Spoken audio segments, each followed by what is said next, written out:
কি ব্যাপার? হৃদয় এখানে কি করছে ডিভোর্সের 4 বছর পর?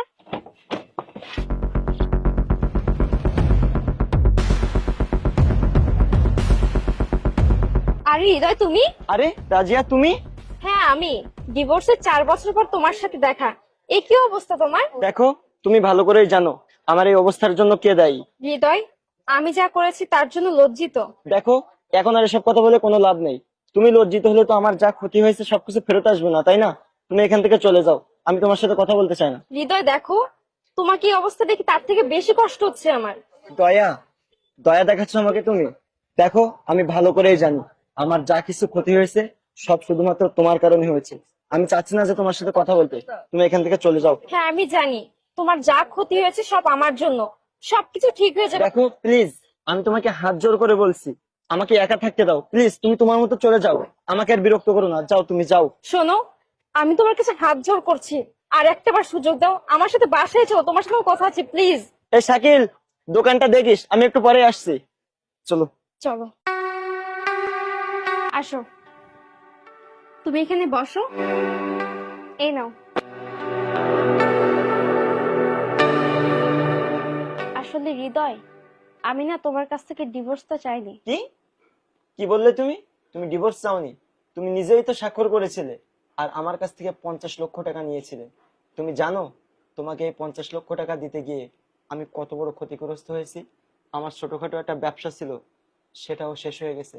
আর আমি মনে করি কি জানো, আমার এই ক্ষতির পিছনে একমাত্র তুমি দায়ী। হ্যাঁ হৃদয়, আমি জানি তুমি আমাকে 50 লক্ষ টাকা পাঠিয়েছিলে, কিন্তু বিশ্বাস করো, সেই টাকাটা আমার পর্যন্ত আসেনি। রাজিয়া, তুমি মিথ্যা কথা কেন বলছো?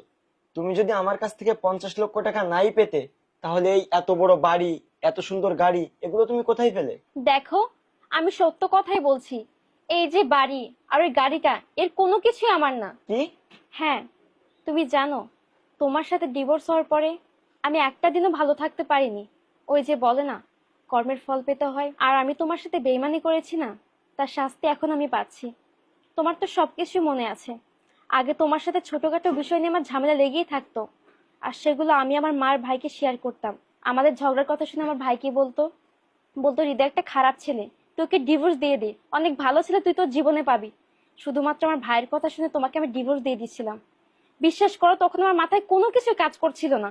আমার মনে হয়েছিল আমার মা ভাই যা বলছে সেটাই সঠিক, শুধুমাত্র তাদের কথা শুনে আমি তোমাকে ডিভোর্স দিয়েছিলাম। আর তুমি কি বললে, আমি তোমার কাছ থেকে 50 লক্ষ টাকা নিয়েছি? তোমার মনে হয় তোমার এই অবস্থা দেখে আমি তোমার কাছ থেকে 50 লক্ষ টাকা নিব? কখনোই না। আমি শুধুমাত্র আমার ভাইয়ের কথা শুনে তোমার থেকে 50 লক্ষ টাকা নিয়েছিলাম। আর তুমি জানো, আমার ভাই বলেছিল সেই টাকা দিয়ে আমাকে একটা বাড়ি করে দিবে, কিন্তু শেষ পর্যন্ত জানতে পারলাম সেই টাকা দিয়ে আমার জন্য বাড়ি নয়, আমার ভাইয়ের জন্য একটা বাড়ি কিনেছে। তোমার মা কিছু বলিনি? মা? মা আর কি বলবে, মা তো তখন দুনিয়া থেকে চলে গেছে। আর বিশ্বাস করো, মা চলে যাওয়ার পর আমি একা হয়ে গেছি একদম। তোমার সাথে আমি খারাপ কাজ করেছি না, তার সবকিছু আমি ভোগ করছি এখন। আমি জানি তুমি আমাকে ভালোবাসো না, কিন্তু আমি আজও তোমাকে ভালোবাসি। তুমি আমাকে ভুলে যেতে পারলেও আমি তোমাকে কখনো ভুলে যেতে পারবো না।